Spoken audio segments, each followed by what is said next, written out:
దేవుని యొక్క మహాకృపను బట్టి పోయిన వారము పొజిషన్ ఇన్ ప్రేయర్ అనేటువంటి పాఠం చెప్పాను. ఏంటి పొజిషన్ అంటే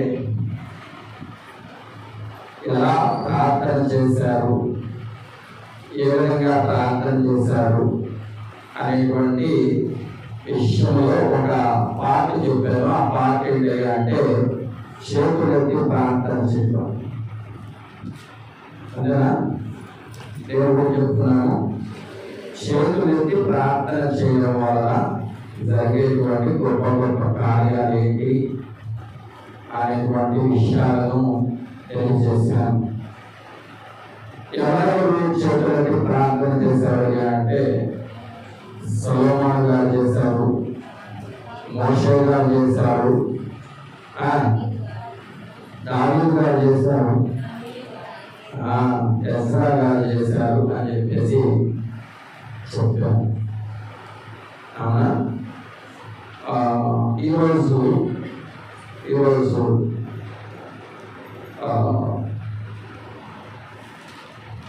నీల్ డౌన్ పొజిషన్ పై అంటే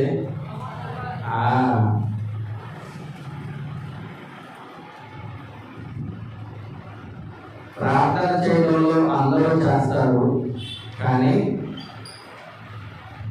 మోకాళ్ళ ప్రార్థన ఎవరైతే చేస్తారో, మోకరించి ఎవరైతే ప్రార్థన చేస్తారో వారికి కార్యములు తొందరగా సఫలమవుతాయి. దేవుడు అటువంటి ప్రార్థనలు తొందరగా ఆలోచించి అంగీకరిస్తాడు. కారణం ఏంటయ్యా అంటే హృదయపూర్వకమైనటువంటి భక్తిని తెలిపేటువంటి పొజిషన్ అనేది ఉన్నది అంటే అది మోకాళ్ళ ప్రార్థన అన్నమాట. ఎవరైతే మోకాళ్ళ ప్రార్థన మీద ఆధారపడి ఉన్నారో వారికి దేవుడు చాలా చాలా చాలా దగ్గరగా ఉంటాడంట.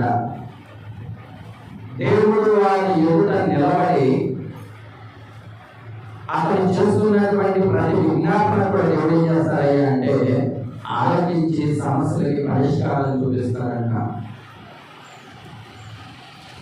అది ఎవరైతే మోకాళ్ళ మీద ఉండి ప్రార్థన చేస్తారో వాళ్ళ ఎదుట ఎవరు కూడా నిలబడలేరు అని చెప్పేసి బైబిల్ గ్రంథం సెలవిస్తూ ఉంటుంది. జీవితం ఎప్పుడైతే ప్రశ్నార్థకంగా మారిందో, జీవితంలో ఎప్పుడైతే అసాధ్యమో అనుకున్నామో, ముగించేద్దాం అనుకున్నామో, కష్టాలు ఆర్థిక ఇబ్బందులు ఎప్పుడైతే మన దగ్గరకు వచ్చినాయో, ఇక మన వల్ల కాదు అని చెప్పేసి మనుషులు ఎప్పుడైతే అనుకుంటారో అప్పుడు దేవుని వైపు మోకాళ్ళు చేతులెత్తి ప్రార్థన చేస్తే దేవుడు అద్భుతమైనటువంటి కార్యాలు చేసినట్టుగా మనం చూస్తాం.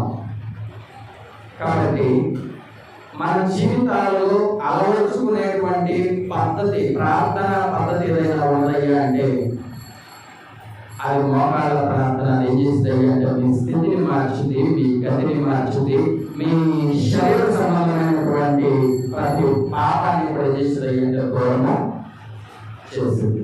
కాబట్టి ఈరోజు మనం ఏం తెలుసుకున్నాము అంటే ప్రార్థనలో మోకాళ్ళ ప్రార్థన అవసరం ఎంత.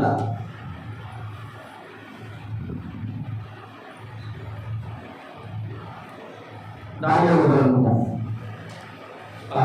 ముందుగా యెషయా గ్రంథము 4:23 యెషయా గ్రంథము 4:23 ఇలా రాయబడింది అనమాట. దేవుడు ఇలా కోరుకుంటున్నాడు అనమాట. ఏమని కోరుకుంటున్నాడు అంటే ప్రతి వారి మోకాలు వంగాలి అని కోరుకుంటున్నాడంట. ప్రార్థన ఎలా చేయాలని కోరుకుంటున్నాడు అంటే యెషయా గ్రంథము 45:23 నా ఎదుట ప్రతి మోకాలు వంగుననియు ప్రతి నాలుకయు నా తోడని ప్రమాణం చేయుననియు నేను నా పేరట ప్రమాణం చేసి ఉన్నాను. దేవుడు ప్రార్థన ఎలా చేయాలని కోరుకుంటున్నాడు అంటే ఎలా కోరుకున్నాడు? 40వ అధ్యాయం 23వ వచనంలో ప్రతి మోకాలు వంగుననియు ప్రతి నాలుక నా తోడని ప్రమాణం చేయుననియు నేను నా పేరట ప్రమాణం చేసి ఉన్నాను అనేటువంటి మాట రాయబడింది. ఇదే మాట రోమిలకు రాసిన పత్రిక 14వ అధ్యాయం 11వ వచనంలో కూడా రోమిలకు రాసిన పత్రిక 14వ అధ్యాయం యెషయా గ్రంథంలో ఉన్నటువంటి మాటే అపోస్తలుడైనటువంటి పౌలు గారు రాస్తున్నాడన్నమాట. నా తోడు ప్రతి మోకాలును నా ఎదుట వంగును ప్రతి నాలుక దేవుని స్తుతించుమని ప్రభువు చెప్పుచున్నాడు అని రాయబడి ఉన్నది.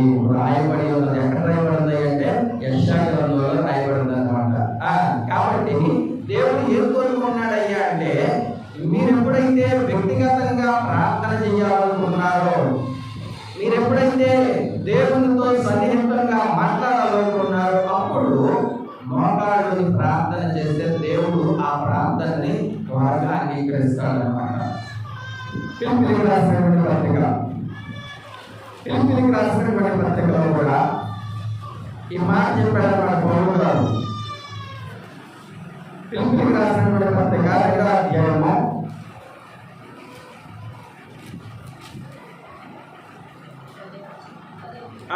9-10 వచనాల్లో అందుచేతను పరలోకమున్న వారిలో కానీ భూమి మీద ఉన్న వారిలో కానీ భూమి కింద ఉన్న వారిలో కానీ ప్రతి వారి మోకాలును యేసు నామమున వంగాలి అని దేవుడు కోరుకున్నాడు అన్నమాట. ప్రార్థన చేయడం అనేటువంటి పొజిషన్లో దేవుడు మనుషులని, భక్తులని, యథార్థవంతులని, నీతిమంతులని ఎలాగ ప్రార్థన చేయమన్నాడు అంటే ఎలా ప్రార్థన చేయమన్నాడట? మోకాళ్ళని ప్రార్థన చేయండి. ప్రతి వారి మోకాలు యేసు నామమున ఏం కావాలంట? వంగాలి.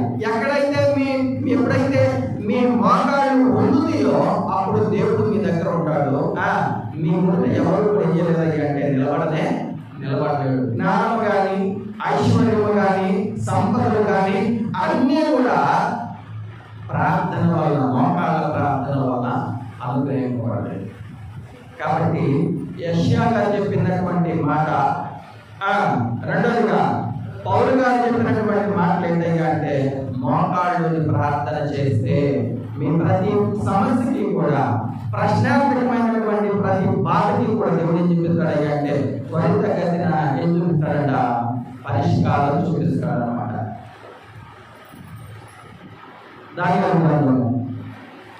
దానియేలు గారు ఎలా ప్రార్థన చేశారో చూడండి. దానియేలు గ్రంథము 6వ అధ్యాయము, దానియేలు గ్రంథము 6వ అధ్యాయము అనగా మీ అందరికీ బాగా తెలిసినటువంటి సందర్భం ఏదన్నమాట. దానియేలు గ్రంథము 6వ అధ్యాయంలో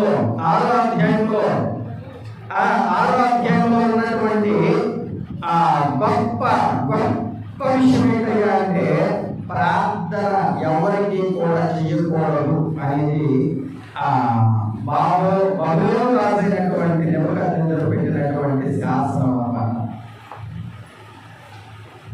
ఏ శాసనం? బబులోనీయులు పెట్టినటువంటి ఆ గొప్ప శాసనం అన్నమాట. ఏంటయ్యా అంటే ఏ దేవుడి దగ్గర కానీ ఎవరి వద్ద కానీ ఏం చేయకూడదంట? విజ్ఞాపనలు చేయకూడదు, ప్రార్థనలు చేయకూడదు. అలా కానీ ఎవరైనా చేస్తే తీసుకెళ్ళి ఎక్కడేస్తారంట?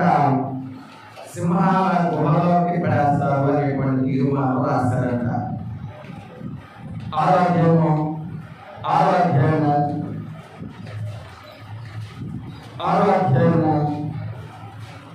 7వ వచనంలో రాజ్యపు ప్రధానులు న్యాయాధిపతులు, అధిపతులు, మంత్రులు, సంస్థానాధిపతులందరూ కూడి రాజుగా ఖండితమైన చట్టము స్థిరపరిచి దాన్ని శాసనముగా చాటింపచేయునట్లు యోచన చేసి ఎట్లనగా 30 దినముల పర్యంతము నీ యొద్ద తప్ప మరి ఏ దేవుని యొద్దనైనను మానవుని యొద్దనైనను ఎవరు ఏ మనవి చేయకూడదు. ఎవడైనా చేసిన యెడల వాడు సింహాల గుహలో పడద్రోయబడును. రాజా, ఈ ప్రకారము రాజు శాసనములను క్రిందికించి సంతకము చేయమని మనవి చేసి రాజు దర్యావేషు శాసనము రాయించి సంతకము చేసాను. అవునా? ప్రార్థన చేస్తే బబులోనియుల కాలంలో రాజు దర్యావేషు వెలువడిలో ఎవరైనా కానీ ఏ దేవుడి దగ్గరైనా కానీ ప్రార్థన చేస్తే ఏం చేసేవాళ్ళంట తీసుకెళ్ళి సింహాలలో వేసేవాళ్ళంట. ఈరోజు ప్రార్థన చేయండి అని చెబుతున్నారు. ఏ ఆటంకము లేదు. మీరు పర్సనల్గా కానీ, మీరు వ్యక్తిగతంగా కానీ, మీ ఖాళీ సమయాల్లో కానీ, రోజును ప్రారంభించేటప్పుడు కానీ, రోజును ముగించేటప్పుడు కానీ, మీరు ఎంతగా ప్రార్థన చేసినా కానీ మిమ్మల్ని ఎవరు కూడా చేయలేని సింహాలలో వేసే పని లేదు. కానీ సింహాల గుహలో వేస్తామంటే దేవుడు దానిని ఏం చేశాడు అంటే ప్రార్థన చేశాడు. అగ్ని గుండంలో పడతారు ప్రార్థన చేయకపోతే. అలాగా మనం ఏం చేయట్లేదు అంటే ప్రార్థన చేయట్లా. 2 మాటలు అర్థం చేసుకోండి. దానియేలు క్రిటికల్ సిచ్యువేషన్ అనేది వచ్చింది. ప్రాణాపాయ స్థితిలో కూడా ఏం మారలేదన్నమాట, ప్రార్థన చేయడం మారలేదన్నమాట.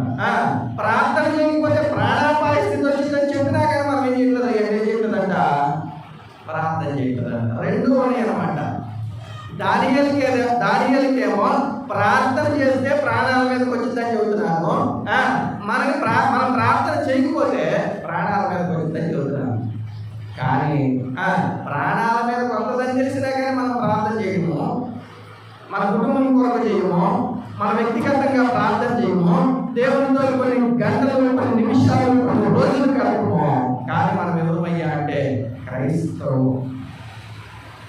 ఏమి లేదు క్రైస్తవం అయ్యా అంటే ప్రార్థన ఎలాగ చెయ్యాలో, ప్రార్థన ఏ విధంగా చెయ్యాలో, ఎవరికి చెయ్యాలో, ఎప్పుడు చెయ్యాలో, సందర్భానుసారంగా ఎలాగ చెయ్యాలో తెలియనటువంటి క్రైస్తవం అన్నమాట. నేను ప్రార్థన చేస్తాను అని మీ గుండె మీద మీరు చేయాల్సింది చెబుతాను. మీ హృదయము నేరారోపణ చెయ్యకపోతే మీరు ధన్యులు. కారణం ఏంటంటే మీరు ప్రార్థన చేసేవాడు ఒకరికి కనపడాలని కాదు. మీ హృదయమే మీ మీద ఏం చేసిందంట దోషారోపణ చేసి. ఎందుకయ్యా అంటే నువ్వు ప్రార్థన చేయట్లేదు. హడావుడి జీవితాల్లో సమయం లేదు అని చెబుతున్నటువంటి ఈ కాలంలో ప్రార్థన లేకపోతే దేవుడు ఈ కాలంలో నుంచి ఏం చేస్తాడా తీసేస్తాడు. సమయం కుదుర్చుకుని ప్రార్థన చేయాలి. మెరుగు వచ్చినప్పుడు ప్రార్థన చేయడం కాదు, అలారం పెట్టుకుని ప్రార్థన చేయండి.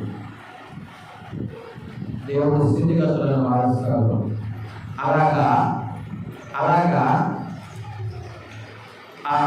అపాయకరమైనటువంటి ప్రార్థన చేయకూడదు అనేటువంటి శాసనము బయలుదేరినప్పటికీ కూడా దానియేలు గారు ఏం చేశారంట 10వ వచనంలో ఇంటి శాసనము సంతకము చేయబడదని దానియేలు తెలుసుకున్నాము. తెలుసా తెలీదా? ఏం తెలుసు? శాసనం కాదు, ఏం తెలుసు దానియేలుకి? ప్రార్థన చేస్తే సింహాల గుంపులో వేస్తారని తెలిసినా కూడా ఏం చేస్తాడంట ప్రార్థన చేయడం మానలేదంట. అదే రాసినమాట ఇంటి శాసనము సంతకము చేయబడినని దానియేలు తెలుసుకున్నాను. అతడు తన ఇంటికి వెళ్ళి యథాప్రకారం అంటే ఆ డైలీ లైఫ్ లో దానియేలుకి ప్రార్థన అనేది ఏమైందయ్యా అంటే ఆహారంలో మారిందనమాట. అంతేనా? మనిషి 3 పూటలు తినకపోతే శరీరం ఎంత బలహీనపడిందో ఆత్మ సంబంధంగా ప్రార్థన లేకపోతే ఆత్మ సంబంధమైనటువంటి జీవితం కూడా ఏమైందంట తగ్గిపోతుందంట. అందుకని యథాప్రకారం అంటే ఏంటయ్యా అంటే అది అలవాటు అనమాట. ఎవరికి? దానియేలుకి ఏం అలవాటు? ఎవరికి? మనకి. దానియేలు గారికి ఏమో ప్రార్థన అలవాటు, యేసుక్రీస్తు వారికి ఏమో సమాజ మందిరానికి వెళ్ళడం అలవాటు. ఏంటి అలవాటు? దానియేలు గారి జీవితంలోనేమో అనుదినము ప్రార్థన చేయడం అలవాటు, యేసుక్రీస్తు వారికి ఏం అలవాటు అయ్యా అంటే ఏం అలవాటు అనమాట? సమాజ మందిరానికి వెళ్ళడం అలవాటు అనమాట. మనకి ప్రార్థనకి వెళ్ళడం అలవాటు లేదు, మనకు ప్రార్థన చేయడం అలవాటు లేదు. మనమందరం ఎవరమయ్యా అంటే భక్తులం. ఎవరి? ఎప్పుడు? వన్డే కాదు, సండే కాదు అనమాట. వన్డే అంటే ఒకరోజు సీఎంలో అనమాట మనందరం. ఆ రోజు అంటే మళ్ళీ మిగతా రోజుల్లో ఈ దేవాలయంలో కనపడడం. యేసుక్రీస్తు వారికి ఏమన్నమాట అయ్యా అంటే ఏమన్నమాట అంట? సమాజ మందిరానికి వెళ్ళడం వాడు కానీ రాయబడింది. లోకస్వార్త 4:16 లోకస్వార్త 4:16 తరువాత యేసుక్రీస్తు వారు తాను పెరిగిన నజరేతుకు వచ్చెను. వాడికంటే ఉందో వాడుక చొప్పున విశ్రాంతి దినమందు సమాజ మందిరంలోకి వెళ్ళి చదువుకై నిలుచుండేను. యేసుక్రీస్తు వారికి ఏం అలవాటు అయ్యా అంటే, ఓ మరియమ్మ గారు ఏం అలవాటు అయ్యా అంటే ఏం అలవాటు అంట? నిద్రపోవడం అలవాటు అంట. ఎవరికి? యేసుక్రీస్తు వారికి. అంతేనా? దేవాలయానికి వెళ్ళడం అలవాటు ఎవరికి? యేసుక్రీస్తు వారికి. ప్రార్థన చేయడం అలవాటు ఎవరికి అయ్యా అంటే ఎవరికి అనమాట? దానియేలుకి. మార్కు సువార్త 1:1 మార్కు సువార్త 1:1 35వ వచనంలో మార్కు సువార్త 1:1 35వ వచనంలో ఆయన ఎవరు? అది చెప్పండి. యేసుక్రీస్తు వారు పెందల కడల లేచి ఇంకా చాలా చీకటి ఉండగానే బయలుదేరి అరణ్య ప్రదేశములకు వెళ్ళి అక్కడ ఏం చేసేవాడంట? ప్రార్థన చేసేవాడు. యేసుక్రీస్తు వారు దినమును రోజుని ప్రారంభం ఎలా చేసేవాడంటే ప్రార్థనతో చేసేవాడంట. అంతేనా కియ్యా? అంతేనా? ఎప్పుడు లేచేవాడంట? పెందల కాడంటే ఎప్పుడు పడుకునేవాడు?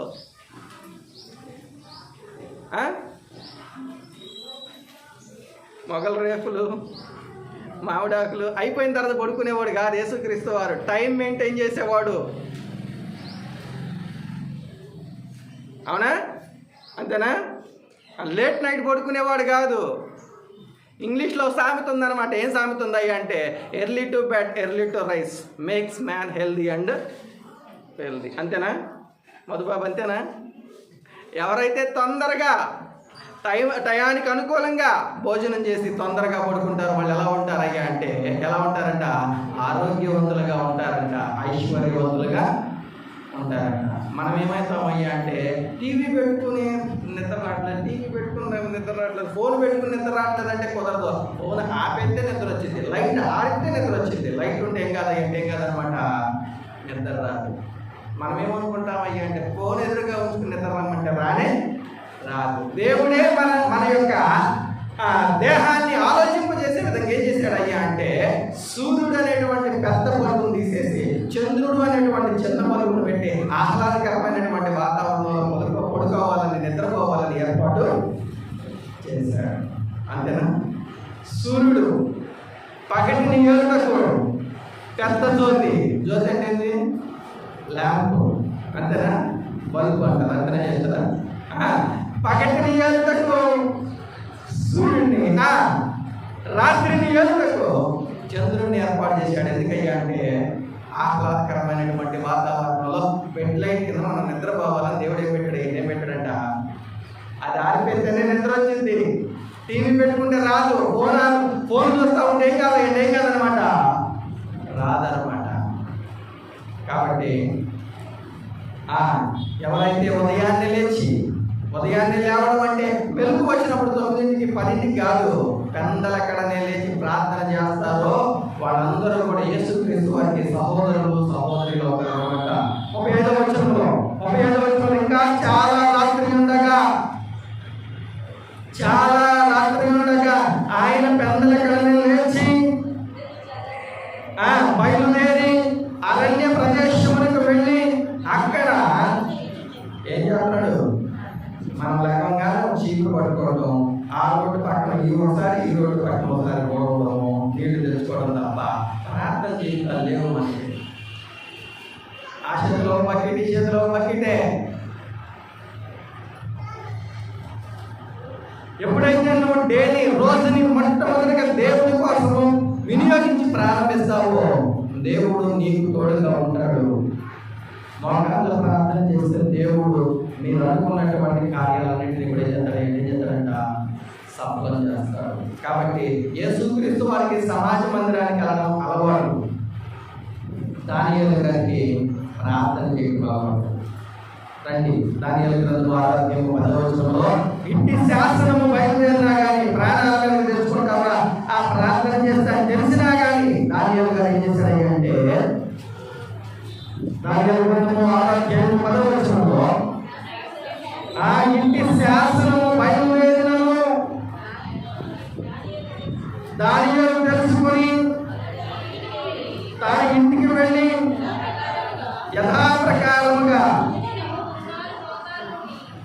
అనుదినము ముమ్మారు మోకాళ్ళుని తన ఇంటి పైగది కిటికీలు యెరూషలేము తట్టు తెరవబడి ఉండగా తన దేవునికి ప్రార్థన చేయించు ఆయనను స్తుతించుచూ వచ్చాను. ఈ మాట అండర్లైన్ చేసుకోండి. ఏమాట అంటే 10వ వచనంలో ఉన్నటువంటి వరుస అంతా కూడా, ఆ వచనం అంతా కూడా ఏం చేసుకోవాలి అంటే అండర్లైన్ చేసుకోండి. ఏం చేసుకోవాలి అంటే, దానియేలు తెలుసుకునినను అతడు తన ఇంటికి వెళ్ళి యథాప్రకారముగా అనుదినము ముమ్మారు మోకాళ్ళుని తన ఇంటి పై గది కిటికీలు యెరూషలేము తట్టుకు తెరవబడి ఉండగా తన దేవునికి ఏం చేశాడంట?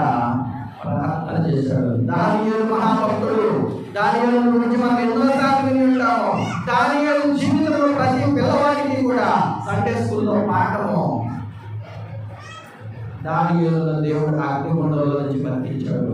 దానియేలును దేవుడు సింహపు గుండంలో నుంచి బతికించాడు. ఎలా బతికించాడు అంటే ప్రార్థన లేకుండా బతికిలేదు, ప్రార్థన ద్వారా బతికించాడు. అందుకనే ఆయన జీవితంలో ఏముందంట?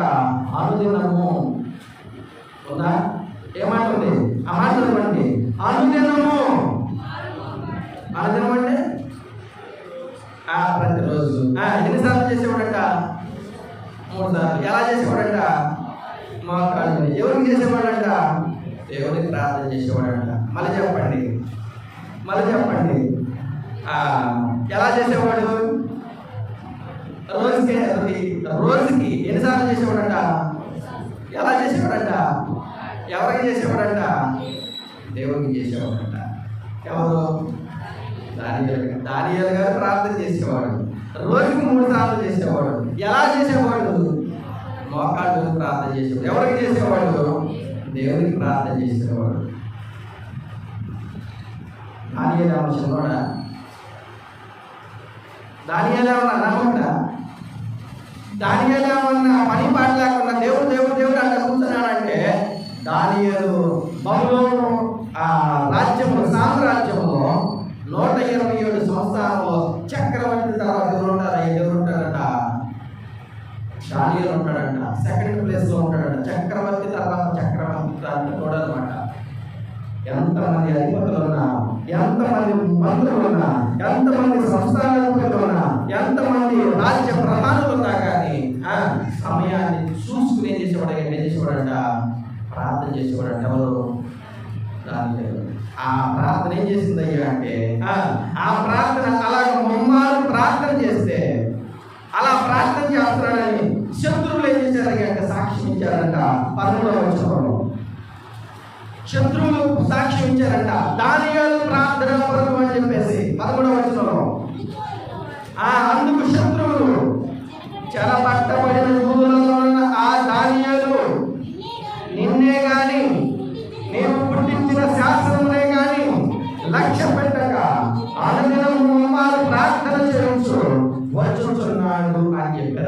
శత్రువులకు తెలిసిందంట. 3 సార్లు ప్రార్థన చేస్తాడు, మోకాళ్ళు ప్రార్థన చేస్తాడు, దేవునికి ప్రార్థన చేస్తున్నాడు. దానియేలు శత్రువులు సాక్ష్యం చెప్పారు. మారు మనసు అనేది, బాప్తిసం అనేది తీసుకున్న తర్వాత నీ ప్రవర్తనలో, ప్రార్థనలో మార్పు వస్తే నేను ఒకటేమవుతావంటే దేవుడికి ఇష్టడుగా ఉంటావు.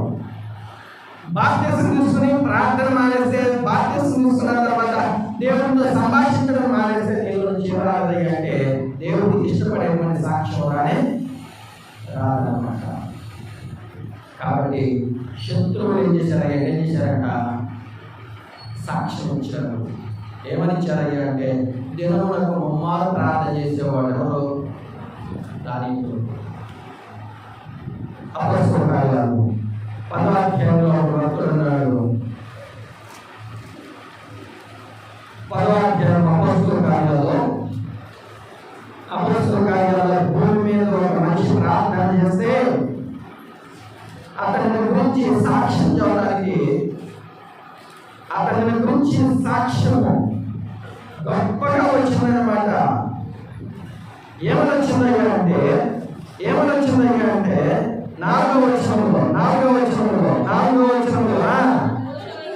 అతడు దూత వైపు తేరి చూచి భయపడి ప్రభువా ఏమని అడిగాను. అందుకు దూత భూమి మీద నువ్వు ప్రతిరోజు చేసేటువంటి ప్రార్థనలను, నీ ధర్మ కార్యములను దేవుని సన్నిధికి జ్ఞాపకార్థంగా కాచేది నీ కొనేది అని చెప్పాడు అనమాట.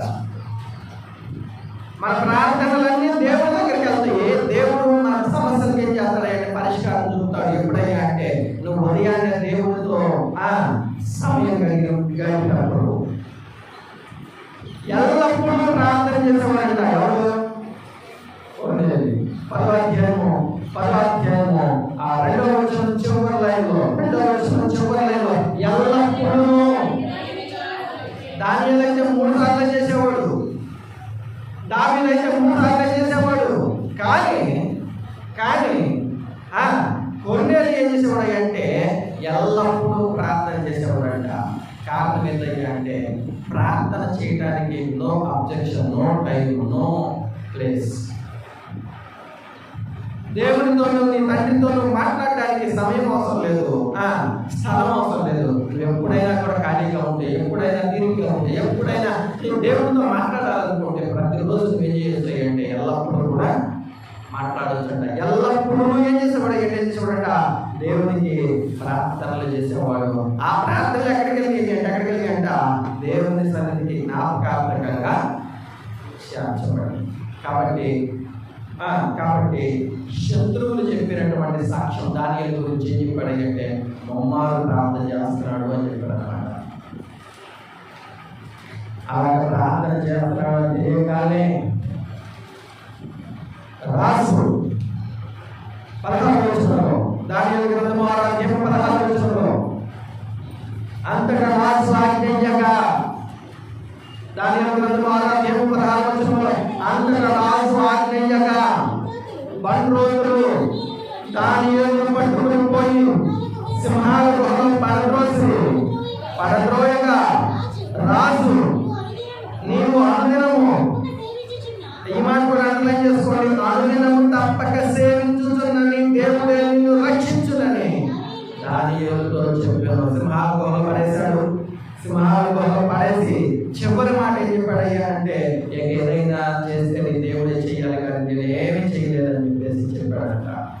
ఇక రక్షిస్తే, ఇక కాపాడితే, ఒకవేళ నిన్ను ఆదుకుంటే, ఒకవేళ నిన్ను ప్రాణాలతో బయటికి తీసుకొచ్చేది ఎవరయ్యా అంటే నీ దేవుడు. నువ్వు ఎంత భక్తిపరుడమై ఉన్నావో నీ దేవుడే చేయాలి కానీ నేనేమి చేయలేదని చెప్పేసి చెప్పాడంట. 17వ వచనంలో వారు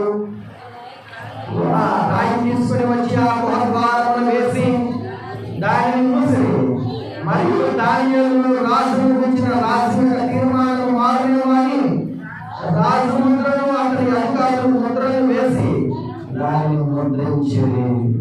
ఇప్పుడు దానియేలు ఎక్కడున్నాడంట? సింహాల గుహలో ఉన్నాడు. సింహాలు ఎలా ఉంటాయి అంటే ఆ రోజుల్లో సింహాలు చాలా బాగా ఉంటాయి. ఆ రోజుల్లో సింహాలు ఎలా ఉంటాయి అంటే మనిషికి 5 అంతులు ఉంటాయి. అలాంటి సింహాల గుహలో దానియేలు పడేస్తే దానియేలు సింహాల గుహలో ఉన్నాడని రాత్రంతా కూడా ఉపవాసం ఉండి నిద్రాహారాలు మానేసి నాట్యము వాయిద్యాలు తీసేసి రాత్రంతా కూడా అలాగే ఉన్నాడు. తెల్లవారుజామున లేచాడు. 19వ వచనంలో తెల్లవారుజామున 19వ వచనం తెల్లవారుజామున రాజు వేగమే లేచి సింహాల గుహలో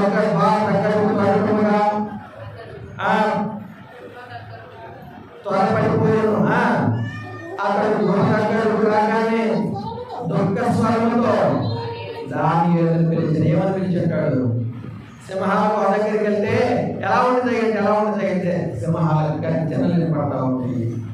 ఆహారం తిన్న సింహాలు ఇంకా ఎలా ఉండేవి అంటే మరి ఎక్కువగా ఏమంది అంట కేకలేంది అనమాట. అన్నం తిన్న తర్వాత మనం ఏ విధంగా అయితే టేబుల్ ఆవలింతలు ఉంటాయో అలాగే ఆహారం తిన్నటువంటి సింహాలు ఇంకా ఎలా ఉంటాయి అంటే బలంగా ఉండి బాగా మంచి ఆహారం పెట్టావు రాజుగారు అన్నట్టుగా గాండ్రిస్తూ అప్పుడు పిలిచారంట. ఏమని పిలిచారయ్యా అంటే దుఃఖ స్వరంతో దానియేలును పిలిచి ఏమని అన్నాడంటే జీవము గల దేవుని సేవకుడమైన దానియేలు, నిత్యము నీవు సేవించుతున్న నీ దేవుడు నిన్ను రక్షింపగలిగిన అని అతనిని అడిగాను. సింహాల గుహలో ఉన్నటువంటి దానియేలు ఉన్నాడో లేదో తెలియట్లేదు, కానీ ఒక ఆనవాళ్ళ కోసం చూస్తున్నాడు అనమాట. దానియేలు బతికున్నావా లేదా, దేవుడు నిన్ను కాపాడాడా లేదా, సింహాలు నిన్నేం చేయకుండా బయటికి తీసుకొస్తాడా లేదా అని చెప్పేసి అయ్యా ఒక మాట చెప్పయ్యా అని చెప్పేసి సింహాల గుహ దగ్గరికి నడుస్తూ ఉంటే అటు నుంచి పిలిపడుతుంది. ఏమనుకుందయ్యా అంటే 21వ వచనంలో దానియేలు నన్ను సింహాల గుహలో వేసావు, నీ జీవితం ఏందో చూసుకున్నాడు. చిరకాలం జీవించడం కంటే అదే అర్థం. నేను ఏ తప్పు చేయకపోయినా, నేను ఏ నేరం చేయకపోయినా, ఏ దోషము చేయకపోయినా నీవు వాళ్ళ మాటలకు నేను చేసేవయ్యా అంటే నా మీద ఎన్నో తప్పులు మోపి నన్ను సింహాల గుహలో వేసావు. నీ శాసనము నా దేవుని ఎందుకు సరైనదిగా కాదు. దేవుడు నాకు తీర్పు తీర్చాడు. ఏమని తీర్పు తీర్చాడు అయ్యా అంటే నేను నిర్దోషిని అని తీర్పు తీర్చాడు. రాజా దేవుడు తీర్పు తీర్చాడు నేను నిర్దోషిని. నీ జీవితం ఎలా ఉంటుందో ఒకసారి ఆలోచించుకో అని చెప్పేసి అట్నుంచే మాట వచ్చిందయ్యా అంటే రాజు చిరకాలం జీవించను కాక నేను నా దేవుని దృష్టికి నిర్దోషినిగా కనబడింది కనుక ఆయన తన దూతలను పంపించి సింహములు నాకు ఏ హాని చేయకుండా వాటి నోళ్ళు మోయించను అని చెప్పాడు. దానియేలు సింహాల గుహలో నుంచి ఊరకనే బయటికి రాలేదు. దానియేలు అగ్నిగుండంలో నుంచి ఊరకనే బయటికి రాలేదు. చెప్పినంత ఈజీ కాలేదు. దానియేలు సింహాల గుహలో నుంచి అగ్నిగుండంలో నుంచి బయటికి రావడం వెనకాల ఏముందయ్య అంటే మోకాళ్ళ ప్రార్థన. దినమునకు 3 మోకాళ్ళ ప్రార్థన చేస్తే సింహాల నోళ్ళు ఏం చేశాడు? దేవుడు ఏం చేశాడంట? మోయించాడు. అవునా? అందుకని చెబుతూ ఉంటారు, చాలా మంది ఏం చెబుతూ ఉంటారు అంటే పాస్టర్ గారు ఈ అబ్బాయి 1 గంటలో మా అబ్బాయికి ప్రార్థన ఉంది, ఎగ్జామ్ ఉంది, లేకపోతే ఇదిగో ఆపరేషన్కి వెళ్తున్నాడు, లేకపోతే ఇదిగో ఇక్కడికి వెళ్తున్నాడు, ఇదిగో ప్రయాణమై వెళ్తున్నాడు, ప్రార్థన చేయండి పాస్టర్ గారు అంటే నా 10 నిమిషాల ప్రార్థన మీ ఫ్యూచర్ అయ్యేది ఏంటంటే డిసైడ్ చేయకూడదు.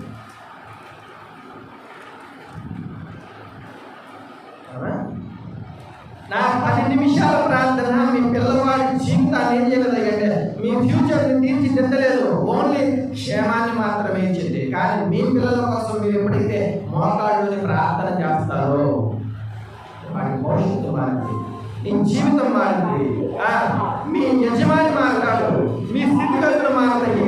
కష్టతరంలో మీరు ఎప్పుడైతే మోకాళ్ళని ప్రార్థన చేస్తారో ఆ విధంగా దానియేలులాగా అప్పుడు ఏం చేస్తారయ్యా అంటే మీ మీద వచ్చినటువంటి అపనిందలు కానీ మీ మీద వచ్చినటువంటి దోషారోపణలు కానీ దేవుడే తీర్పు తీరుస్తాడు. నిర్దోషులుగా మిమ్మల్ని ఏం చేస్తారయ్యా బయటికి తీసుకొస్తాడు. సింహాల చేతికి అప్పగింపబడలేదు దానియేలు. కారణం ఏంటయ్యా అంటే దాని వెనకాల కృషి ఉంది. ఎవరి కృషి ఉందయ్యా అంటే దానియేలు ప్రార్థన జీవితమే అతని పెట్టుబడి. మనం అనుకుంటా ఉంటాము దానియేలు సింహాల నుంచి బయటికి వచ్చాడు అని చప్పట్లు పడతాం. దానియేలు అగ్నిగుండం నుంచి బయటకు వచ్చాడు అంటే చప్పట్లు కొడతాం. దానియేలు ప్రార్థన జీవితాన్ని మనం అలవర్చుకోం. అందుకని మనం ఇంకా వెనకబడిపోయి ఉన్నాం. ఆర్థికంగాను, ఆధ్యాత్మికంగాను, అనారోగ్యంగాను ఎన్నో మార్పులు మనం ఏం చేస్తున్నాం అంటే వెనకబడి ఉన్న కారణం ఏంటంటే అంటే మన జీవితాలు ఏం పొదువైనది అంటే మోకాళ్ళ ప్రార్థన చాలా చాలా పొదువైనది. మోకాళ్ళ ప్రార్థన వల్ల సింహాల కోరలో సింహాలను నోళ్ళు పోయించాడు. ఎవరన్నమాట? దేవుడు. శత్రువులు, విరోధుల యొక్క నేరాలు మోసినటువంటి వారి యొక్క నేరాలను ఏం చేశారంట తీసేసుకున్నాడు. కారణం ఏంటంటే దానియేలు సింహాలతో బలాఢ్యుడు యుద్ధం చేయలేదు దానియేలులాగా. కానీ దేవుడికి ప్రార్థన చేసేవాడు. అసాధ్యమైనటువంటి వాటన్నింటినీ కూడా సాధ్యం చేయగలిగింది ఏంటన్నమాట? దేవుడు ప్రార్థన. మీ కుటుంబాలు ఏం కావాలన్నమాట? ఆశీర్వచనంగా మారాలన్నమాట. తర్వాత ఏం జరిగిందయ్యా అంటే దానియేలు రాజించిన కాలం జీవించిన కాక నేను నా దేవుని నుంచి నిర్దోషంగా కనబడిన కనుక ఆయన తన దూతను పంపించి సింహములకు ఏ హాని చేయకుండా ఆయన గురించను. రాజా, నీ దృష్టికి నేను యాగం చేసిన వాడు కాదు కదా అన్నాను. ఆ రాజు గురించి అత్యంత సంతోషపడుతుంది. దానియేలు బయటికి ఆజ్ఞగా బంధువులు దానియేలును బయటికి తీసి అతడు తన దేవుని యందు భయభక్తులు గలవాడైనందున, ఆ మాట కూడా నిర్ణయం చేసుకోండి. దానియేలు తన దేవుని యందు భయభక్తులు గలవాడైనందున అతనికి ఏ హానియు ఏం చేయలేదంట కలగలేదు. 24వ వచనంలో రాజు ఆజ్ఞగా దానియేలు మీద నిందలు మోపిన మనుషులు వారి తోడుకుని వచ్చిన సింహాల గోడలు పడద్రోసి వారిని, వారి కుమారులను, వారి భార్యలను పడద్రోసి వారి ఆ గుహ అడుగులకు రాక మునిపే సింహముల పాలయ్యను. సింహములు వారి ఎముకలను సైతము పనుల కొరికి పొడి చేస్తున్న భయపడదనుకుంట. మామూలుగా అయితే మాంసం మాత్రమే కొన్ని రోజులు కనపడింది. కానీ ఎముకలు ఎక్కువ కాలం కనపడతాయి అన్నమాట. అంతేనా? దేహంలో బలమైనటువంటివి భూమిలో కలిసిపోయినా కానీ అలాగే ఉండేవి ఏంటన్నమాట? ఎముకలు అన్నమాట. దాంట్లో కాల్షియం ఉంటుంది, దాంట్లో ఐరన్ ఉంటుంది. అవి అంత తొందరగా ఏం కావయ్యా అంటే ఏం కావాలన్నమాట? నలగో, భూమిలో కలవు. అంత తొందరగా ఏం కావయ్యా అంటే వాటిని పొడి చేయలేరు. కానీ దానియేలు యొక్క శత్రువులు మోపినటువంటి నిందలని దేవుడు ఆజ్ఞాపించిన తర్వాత సింహాలు ఏం చేసినాయంట ఎముకలను సైతం ఏం చేసినాయంట పొడి చేసినాయంట. అది గొప్ప విషయం అన్నమాట. నిర్దోషి అయినటువంటి దానియేలు ప్రాణాలను ప్రార్థన కాపాడింది, దేవుడు కాపాడాడు. నిర్దోషంగా ప్రార్థన చేయని వారిని ప్రాణాలను సింహాలు ఏం చేసినాయంట వారి ఎముకలను సైతం ఏం చేసినాయంట పొడి చేసినాయంట. 22-24 చదువుకొని మరొక ఉదాహరణ కదాము. నిన్న మోపిన ఆ మనుషులు వారు తోడుకుని వచ్చిన సింహములు గృహంలో పడదలసి వారిని, వారి కుమారులను, వారి భార్యలను పడదలసి వారు ఆ గుహ అడుగుతో రాకముందే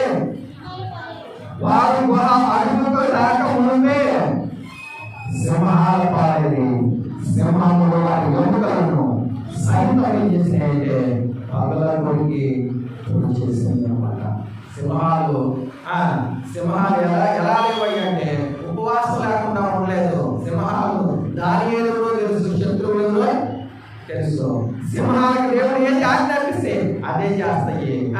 భక్తి విధులను పొడి చేస్తాయి. భక్తి పనులు ఏం చేస్తాయంట? కాపాడు. ఏది నీ భక్తి అంటే ప్రార్థనా జీవితమే నీ భక్తి. ఏది నిన్ను కాపాడుతాయి అంటే మోకాళ్ళు ప్రార్థన నిన్ను కాపాడితే. దేవుని యొక్క మోకాళ్ళు అనకుండా, దేవుని యొక్క ప్రార్థన చేయకుండా, దేవుని యొక్క చేతులెత్తి దేవా నాకు సహాయం చేసి అడగకుండా నువ్వేమి కూడా దేవుని దగ్గర నుంచి ఏం చేయలేవయ్యా అంటే పొందుకునే కాబట్టి దానియేలు సింహాల గుహలో నిర్దోషిగా వచ్చాడు. దానియేలు శత్రువులు ఏమయ్యారంట పొడి చేయబడ్డారు, సింహాలకి ఆహారం అయ్యారు. కాబట్టి దానియేలు నుంచి మనం నేర్చుకోవాల్సినటువంటి ఒక గొప్ప ప్రార్థన ఏంటంటే మోకాళ్ళ ప్రార్థన. దానియేలు జీవితంలో ఎల్లప్పుడూ దేవుని సేవించేవాడు, మమ్మారు దేవునికి ప్రార్థన చేసేవాడు. చక్రవర్తి తర్వాత చక్రవర్తి అయ్యాడు. కాబట్టి లేవు సమయం దొరికిన కొలది దేవునికి ప్రార్థన చేసేవారమై ఉండాలని ఈ విధంగా తెలియజేస్తూ ఉన్నాను. రాజుల మొదటి గ్రంథము 8వ అధ్యాయము 54వ వచనంలో, రాజుల మొదటి గ్రంథము 8వ అధ్యాయము 54వ వచనంలో, రాజుల మొదటి గ్రంథము 8వ అధ్యాయము సొలొమోను గారి గురించి రాయబడింది. ఇవన్నీ కాదు నేను చెప్పేదనండి. దావీదు మహాబలాఢ్యుడు, దావీదు బహుగా ఐశ్వర్యవంతుడు. దావీదు చివరి కాలంలో తనకు కలిగినదంతా కూడా ఎవరికిచ్చాడంట? తన కుమారుడైనటువంటి సొలొమోనుకి ఇచ్చాడంట. వెంటనే బంగారమును, రాజ్యమును, అధికారమును, ఐశ్వర్యమును అన్నీ కూడా ఇచ్చాడు. ఇచ్చిన తర్వాత వాళ్ళ అబ్బాయి చేస్తున్నాడు. ఏం చేస్తాడు అంటే 54వ వచనంలో అన్ని ఉన్నా కానీ ఏమున్నాయి అంటే ఐశ్వర్యం ఉంది, పొలాలు ఉన్నాయి, తోటలు ఉన్నాయి, రకరకాలైనటువంటి ద్రాక్ష తోటలు, రకరకాలైనటువంటి గోధుమ తోటలు. సొలొమోనుకి ఎన్ని ఉన్నాయి అంటే భూమి మీద అత్యంత విలాసవంతమైనటువంటి జీవితాన్ని గడుపుతున్నాడంట. ఎవరన్నమాట? సొలొమోను. ప్రసంగి గ్రంథము 2వ అధ్యాయము, ప్రసంగి గ్రంథము 2వ అధ్యాయం 5వ వచనంలో లేదా 4వ వచనం దగ్గర నుంచి చదువుకున్నాము. ప్రసంగి ఎంతటి గొప్పవాడయ్యా అంటే, నేను గొప్ప పనులు చేయకుంటుని, నా కొరకు ఇల్లు కట్టించుకుంటుని. అవునండి, మీరు చదివేటువంటి ప్రతి మాట కూడా తెలుస్తుంది. బహుమతిస్తున్నాను అనమాట. ఇల్లు కట్టించుకున్నానన్నా, ఇల్లు కట్టించుకున్నాను అన్నాడు అనమాట. తోటేశాను అనలేదనమాట, తోటలు నాటించాను అన్నాడు అనమాట. అర్థం చేసుకోండి. ఇల్లు కట్టించుకుంటుని, ద్రాక్ష తోటలు నాటించుకుంటుని, నా కొరకు తోటలను, శృంగార వనములను వేయించుకుని. శృంగార వనాలంటే శృంగార వనాలంటే హ్యాంగింగ్ గార్డెన్స్ అంటారు అనమాట. ఏమంటారు? శృంగార వనాలు అంటే హ్యాంగింగ్ గార్డెన్స్ అంటారు అనమాట. ఈరోజు ఆ పైనుంచి ఏడాది కిందకు వస్తాయి చూడండి, వాటిని ఏమంటారు అనమాట? హ్యాంగింగ్ గార్డెన్స్ అంటారు అనమాట. ఆ రోజుల్లోనే సొలొమోను అంత విలాసవంతమైనటువంటి వైభవకరమైనటువంటి జీవితాన్ని జీవించాడంట. ఇంకా ఏం చేశారు అంటే ద్రాక్ష తోటలు నాటించుకుంటుని, నా కొరకు తోటలను, శృంగార వనములను వేయించుకొని, వాటిలో సకల విధములైన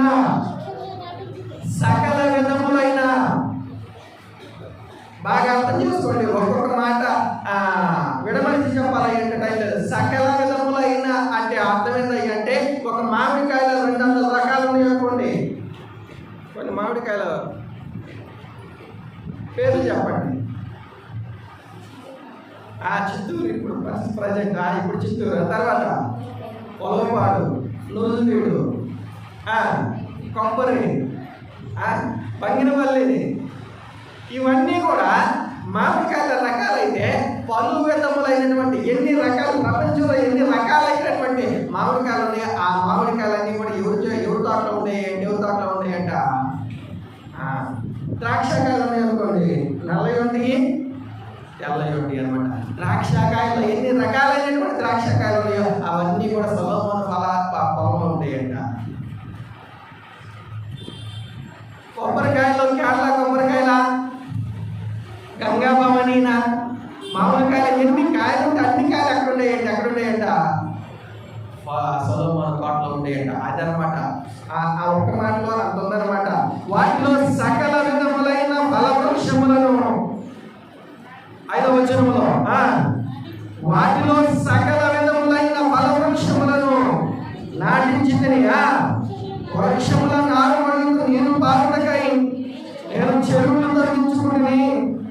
వారి పని వాళ్ళను పరికర్తలను సంపాదించుకుని నా ఇంట పుట్టిన దాసులు నాకు యెరూషలేము నాకు ఉండిన వారందరికంటే ఎక్కువగా పశువుల మందలను గొర్రె మేకల మందలను బహు విస్తారముగా, అంటే కనుచూపు మేకల కంటే కనబడినవి ఎక్కువగా ఉన్నాయని అర్థం అన్నమాట. బహు విస్తారముగా సంపాదించుకుంటే ఏమేమి ఉన్నాయంట? పశువులు ఉన్నాయి, మేకలు ఉన్నాయి, ఎడ్లు ఉన్నాయి, గొర్రెలు ఉన్నాయి, గాడిదలు ఉన్నాయి, నెమళ్ళు ఉన్నాయి. ఏది కావాలంటే అది ఉందన్నమాట. ఎవరికి? సొలొమోనుకి. ఇంకా ఏమన్నాయి అంటే 8వ వచనంలో చివరి లైన్లో 8వ వచనం చివరి లైన్లో మనుషుల నుంచి సంపాదనలను సంపాదించుకొని బహుమంది ఉపపత్రులను ఉంచుకుంటుని ఎంత ఘనంగా, ఎంత గొప్పగా, ఎంత విలాసవంతమైనటువంటి జీవితము సొలొమోను గారికి ఎలా వచ్చిందయ్యా అంటే కారణం ఏముందయ్యా అంటే రాజుల మొదటి గ్రంథము 8వ అధ్యాయము 54వ వచనము విలాసవంతమైనటువంటి జీవితానికి, సకల విధములైనటువంటి సంపదలకి కేలా పట్ల ఎక్కడ ఉందయ్యా అంటే ఎక్కడ ఉందంట? రాజుల మొదటి గ్రంథము 8వ అధ్యాయము 54వ వచనంలో సొలొమోను ఇలాగూ ప్రార్థించుటకు ఎన్నపటి చోటును ముగించి ఆకాశము తన చేతులను చాపి యెహోవా బలిపీఠం మీద మోకాళ్ళుట మాని లేచి ప్రార్థన చేసేవాడట. ఎలా వచ్చినాయి కానీ అంటే చెబుతాడనమాట, నా మోకాళ్ళ ప్రార్థన ఇవన్నీ తీసుకొచ్చిపెట్టి. ఏం తీసుకొచ్చినాయి అంటే ఇళ్ళు, హ్యాంగింగ్ గార్డెన్స్, పొలాలు, సంపద, గొర్రెలు, మేకలు, వెండి, దేవదారు వృక్షాలు, ఇవన్నీ కూడా నీకు ఎలా వచ్చినాయి సొలొమోను అని చెబుతా ఉంటే సొలొమోను ఏం చెబుతాడంట? ఒకే ఒక సీక్రెట్ చెబుతాడు. ఏం చెప్తాడయ్యా అంటే నేను ఇవన్నీ సంపాదించుకోవడానికి, ఎంతగా వండడానికి, ఎంతగా అభివృద్ధి పొందడానికి, ఎంత విశేషంగా దీవించబడడానికి నా రకాల ఏముందయ్యా అంటే ఏముందంట? ఏ ప్రార్థన ఉందంట? మోకాళ్ళ ప్రార్థన ఉంది అని చెప్తాడు. ఏముందంట? మోకాళ్ళ ప్రార్థన ఉంది. అందుకనే సొలొమోను దీవించబడ్డాడు. నేను కూడా దీవించబడాలయ్యా అంటే సొలొమోను లాగా, నీ కుటుంబం వర్ధిల్లాలయ్యా అంటే సొలొమోను లాగా, నీ కుటుంబంలోని భర్త, నీ యజమానులు, నీ పిల్లలందరూ కూడా సమాజంలో ఉన్నతంగా తీర్చిదిద్దబడాలయ్యా అంటే కారణం తల్లిదండ్రుల యొక్క మోకాళ్ళ ప్రార్థన చాలా చాలా అవసరం. కఠిన సమయాల్లో దేవుని వైపు చూడండి. దేవుడు కోరుకునేది ఏంటంటే విరిగిన మన మనస్సు, హృదయపూర్వకమైనటువంటి భక్తి. మీరు ఎప్పుడైతే కష్టాల్లో ఉండి మోకాళ్ళని దేవా ఈ సమయంలో నువ్వు నాకు సహాయం చేయమని మీరు ప్రార్థన చేస్తే దేవుడు మీ ప్రార్థన అంగీకరిస్తాడు. మనుషులు, అధికారులు, రాజులు, రాజ్యాధికారులు, రాజులు మనకి ఎవరు ఏ సహాయం చేయలేదు. కానీ ఆకాశంలో ఉన్నటువంటి దేవుని తట్టు మోకాళ్ళని ప్రార్థన చేస్తే దేవుడు సమస్తాన్ని సాధ్యం చేయగలరు. ప్రాణాపాయ స్థితిలో నుంచి కూడా బయటపడేసారన్నమాట. ఎవరిని? దానియేలు. అవునా? సకల సంపదలు సంపాదించుకున్నాడు అన్నమాట మోకాళ్ళ ప్రార్థన ద్వారా. ఎవరు? సొలొమోను. ప్రయత్నం చేసి చూడు. ఈ రాత్రి నుంచి, ఈ ఉదయం నుంచి ఆరంభించి చూడు. మోకాళ్ళని ప్రార్థన చేయడం ఈ జీవితంలో ఉన్న దేవుడు అద్భుతాలు చేస్తాడు. చివరగా కొత్త నిబంధనకి వెళ్దాము. మత్తయి సువార్త. లోకాలను కలిగించినటువంటి యేసుక్రీస్తు వారు కలిగి ఉన్నది ఆయన లేకుండా కలగలేదు. సమస్తము ఆయన మూలంగా కలిగి అనేటువంటి మాటలు మనం చదువుకుంటాం. పైన ఆకాశం అందున్నవి కానీ, కింద భూమి అందున్నవి కానీ, భూమి పైన ఉన్నవి కానీ అన్నీ కూడా యేసుక్రీస్తు వారి వల్ల కలిగింది. ఆ యేసుక్రీస్తు వారు శరీరధారి భూమి మీద రక్తమాంసములు కలిగినటువంటి దేహంతో బ్రతికేటప్పుడు ఏం చేశాడయ్యా అంటే మత్తయి సువార్త 26వ అధ్యాయము. మత్తయి సువార్త 26వ అధ్యాయము. మత్తయి సువార్త 26వ అధ్యాయము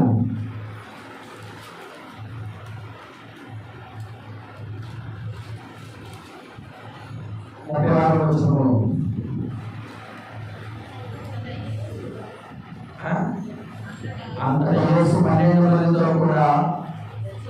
గెత్సేమనే అనబడిన చోటికి వచ్చి నేను అక్కడికి వెళ్ళి ప్రార్థన చేసి వచ్చే వరకు నేను అక్కడ కూర్చున్నానని శిష్యుడు చెప్పాడు అన్నమాట. అవునా? ఇలాగా యేసుక్రీస్తు వారు ఇక్కడ 3 సార్లు ప్రార్థన చేసినట్లుగా ఉందన్నమాట. అవునా? ఉందా లేదా? 36 వచ్చిన దగ్గర నుంచి 36 వచ్చిన దగ్గర నుంచి 44 వచ్చిన వరకు ప్రార్థన చేసాము. ఎన్నిసార్లు చేశాడు అంటే 3 సార్లు ప్రార్థన చేశాడు అనమాట. ఇలా ప్రార్థన మాత్రమే చేశారు ఉంది. లోకాస్వార్త ఒకసారి లోకాస్వార్త 22వ అధ్యాయము 41వ వచనంలో ఇదే సందర్భంలో మత్తయి సువార్తలో చదువుకున్న సందర్భమే లోకాగారు రాస్తారు. 22వ అధ్యాయం 41వ వచనంలో ఎలా ప్రార్థన చేశాడు అంటే వారి వద్ద నుండి రాతి వేత దూరం వెళ్ళి ఎలాగా ఎవరు చేశారంట? ఎలా చేశాడంట? ఈయన నా ప్రియకుమారుడు, ఈయన యందు నేను ఆనందించుతున్నాను అని చెప్పాడు కదా. ఆయన చెప్పిన తర్వాత కూడా మోకాలు లేకుండా కళ్ళు మూసుకుంటే సరిపోదా? చేతులకి ప్రార్థన చేస్తే సరిపోదా? యేసుక్రీస్తు వారి సైతమే సర్వలోకానికి మాదిరి చూపిస్తున్నాడు. ఏం చూపిస్తున్నాడు అంటే ఎచ్చమనేటువంటి తోటలోనికి వెళ్ళి ప్రార్థన చేశాడంట. అది రాయబడిందా? ఎలా చేశాడంట? 41వ వచనంలో వారి ఎంత నుండి రాతి మీద దూరం వెళ్ళి మోకాళ్ళు ఏం చేశాడంట? ప్రార్థన చేశాడు. రాయబడింది అనమాట. ఇప్పుడు మత్తయి సువార్త 26వ అధ్యాయము మత్తయి సువార్త 26వ అధ్యాయము మత్తయి సువార్త 26వ అధ్యాయము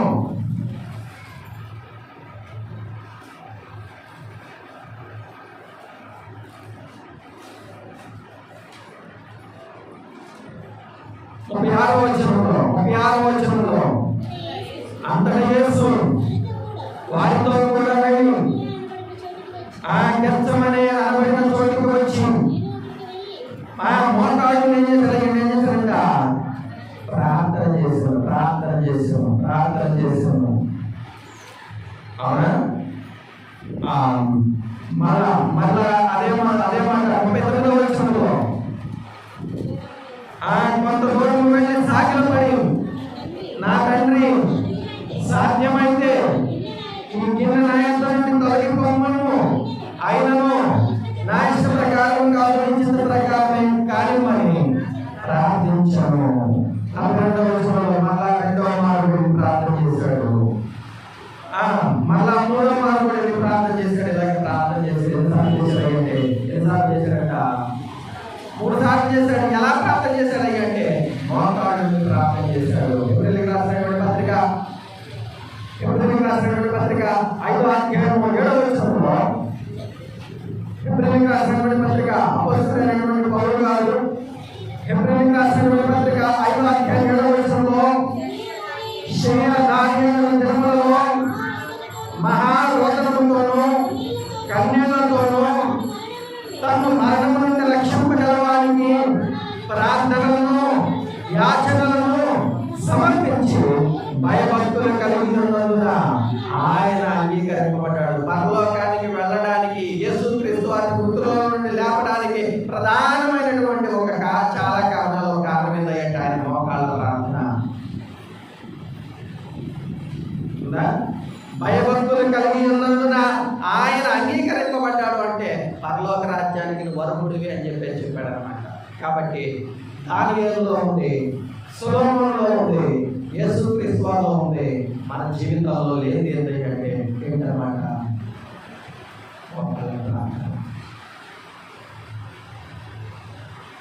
కాబట్టి ఈ ఉదయకాల సమయంలో నువ్వు నేను అసలు ప్రార్థన చేస్తున్నామా లేదా? ప్రార్థన చేస్తే చేతులెత్తి ప్రార్థన చేస్తున్నామా? మోకాళ్ళని ప్రార్థన చేస్తున్నామా? ఎలాగ ప్రార్థన చేస్తున్నామా అని చెప్పేసి మనం పరీక్షించుకోవాలి. అపొస్తలుల కార్యాలు 9వ వచనము.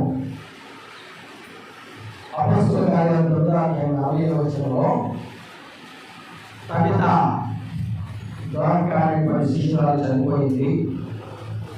చనిపోయిన ఆమెను బ్రతికించడం కోసం పేతురుని ఆమె దగ్గరికి తీసుకొచ్చారు.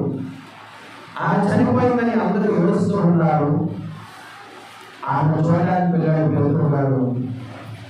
పేతురు గారు ఏం చేశారు అంటే 9వ వచనంలో పేతురు అందరినీ వెలుపలికి పంపి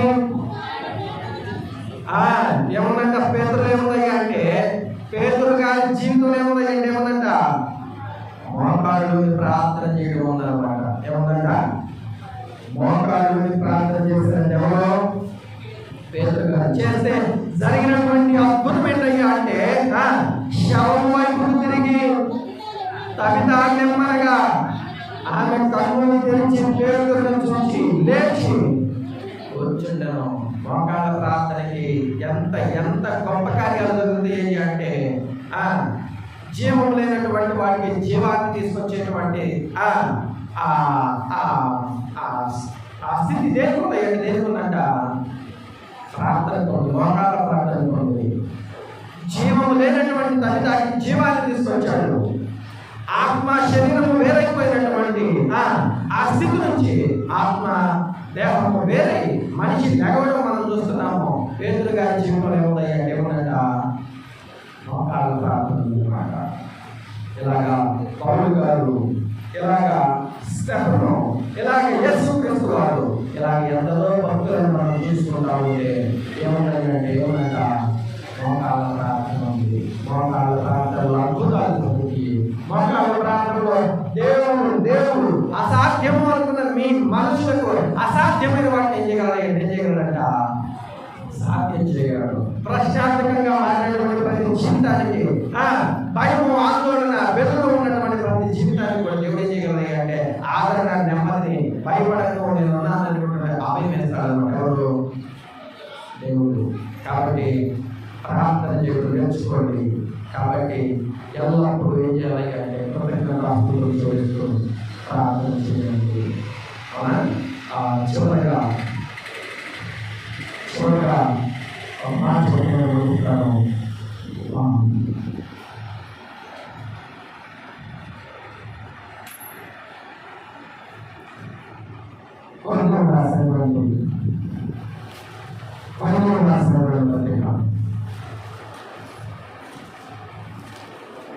రాసినటువంటి రెండవ పత్రిక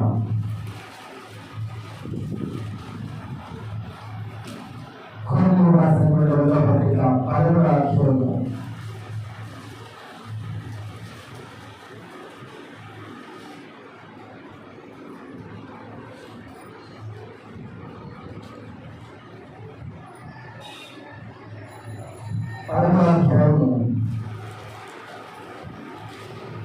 7వ వచనము చివరి లైన్లో మీరు ఏ దుష్కార్యమైనను చేయకుండా ఉండాలని దేవుని ప్రార్థించుచున్నాము. మేము యోగ్యమైనట్టు కనబడాలని కాదు, కానీ మేము ప్రశ్నమైనట్టు కనబడాలని మీరు మేలైన దానిని చేయవలనని ప్రార్థించుచున్నాము. 13-14 వచనాల్లో పరిశుద్ధులందరూ మీకు వందనములు చెప్పుచున్నారు. యేసు క్రీస్తు కృపయు, దేవుని ప్రేమయు, పరిశుద్ధాత్మ సహవాసంలో అందరికీ కూడా అందరికీ కూడా యేసుక్రీస్తున్నాము ప్రార్థన చేస్తున్నాను. ఎవరైనా ప్రార్థన చేయాలనుకుంటే ఎవరైనా చేయాలి సరే